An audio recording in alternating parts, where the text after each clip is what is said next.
Es increíble poder enmarcar estas historias hermosas y poder enmarcar y poder ver y entender el poder del Evangelio de Jesucristo, el poder de lo reutilizable, reusable.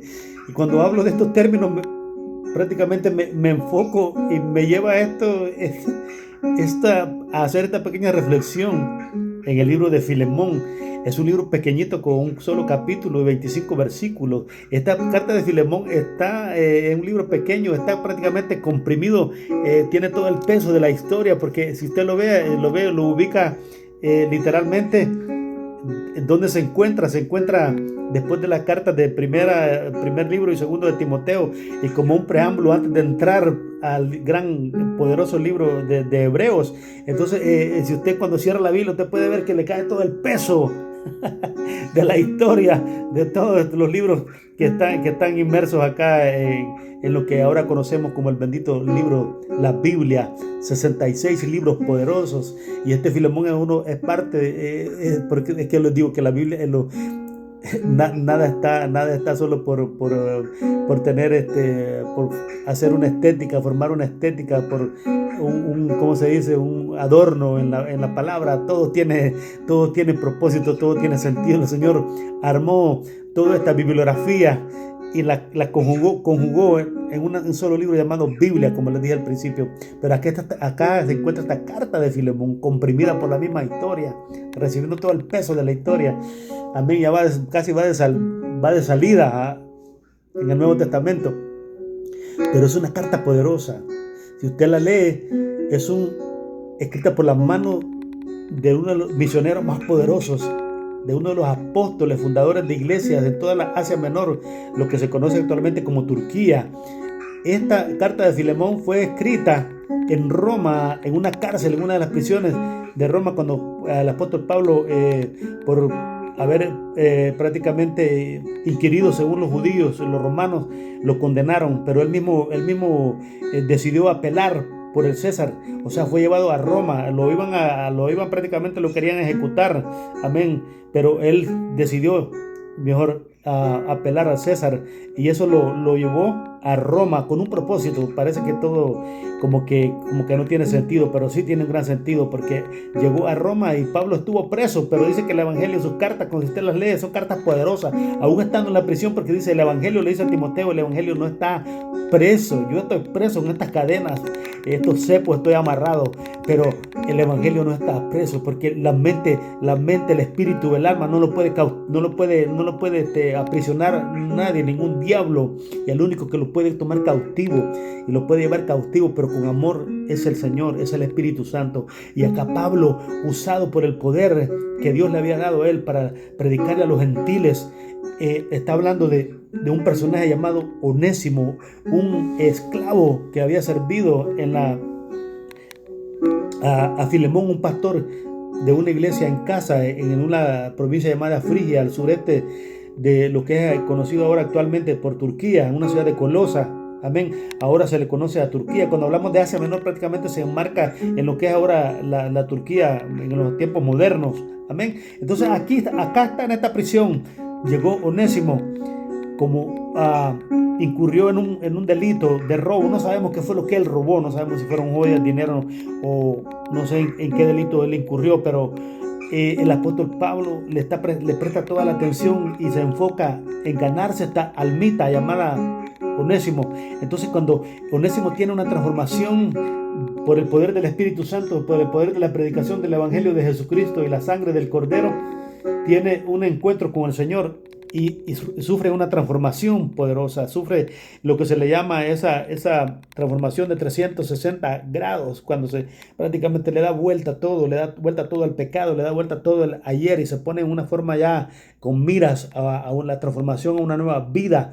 Amén. Ya no el pecado, fue quitado el pecado, fue quitada la carga de Onésimo por esta predicación de resurrección y el poder de resurrección y la sangre del Cordero, el poder del Evangelio que transforma vidas. Y Pablo era uno de los pioneros de este Evangelio a los gentiles. Amén. A todos los pecadores. Y entonces acá se encuentra con este muchacho llamado Onésimo, que había sido esclavo, avergonzado por lo que había hecho, estaba pagando una culpa, pero ahora viene y le dice a Filemón, te envío ahora a Onésimo, que en un tiempo, dice, prácticamente no te sirvió.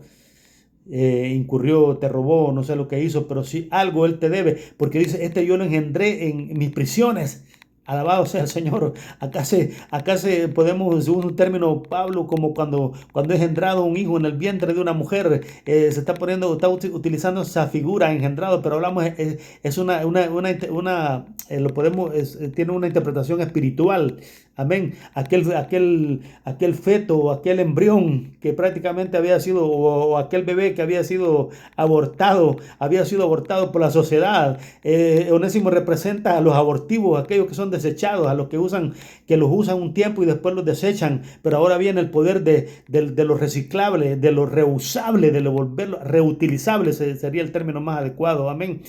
Y viene y lo presenta y se lo envía. Le envía la carta y le dice, te lo envío ahora, ya no como esclavo, sino como libre. Y si algo te debe, ponlo a mi cuenta, por no decirte que tú también te me debes a mí, le dice el apóstol Pablo. Entonces aquí lo exhibe a Filemón, lo exhibe entonces el poder de la intercesión, el poder del evangelio a través de la intercesión, porque Onésimo había sido desechado, pero ahora le da el uso de material reusable, material que puede volver a reincorporarse a la sociedad, y porque todas las vergüenzas fueron quitadas, ya no como esclavo, amén, sino como libre ahora, porque el poder del evangelio da libertad a los cautivos, dijo el Señor.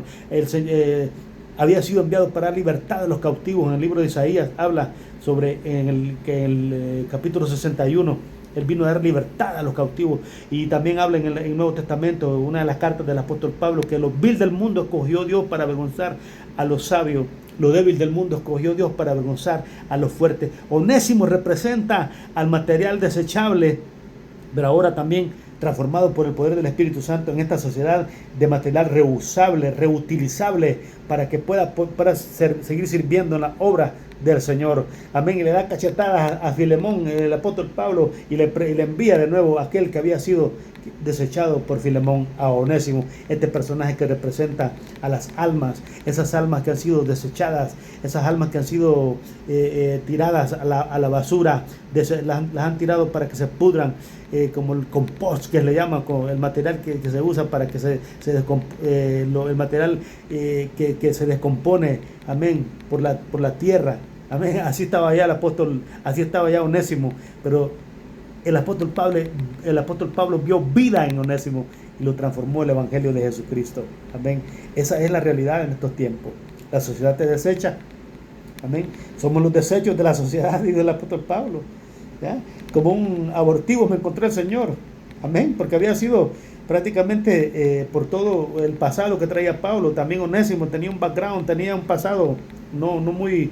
era bastante vergonzoso, pero ahora transformado por el poder del evangelio de Jesucristo. Ahora viene Onésimo y se presenta y es enviado ya con su cabeza erguida, ya no humillado, sino que erguido, ya gozoso, porque el Señor lo había libertado en esas prisiones donde estaba el apóstol Pablo. Esto es glorioso, esto es hermoso, estas son cátedras poderosas, ojivas poderosas que nos presenta el Señor en este libro de Filemón. Como les dije al principio, este libro pequeñito, está comprimido por el peso que tiene. Cuando cierra la Biblia, a usted le cae todo el peso de la historia. Alabado Señor, pero tiene un mensaje tremendo este Filemón, y tenemos que actualizarnos, tenemos que ponerlo.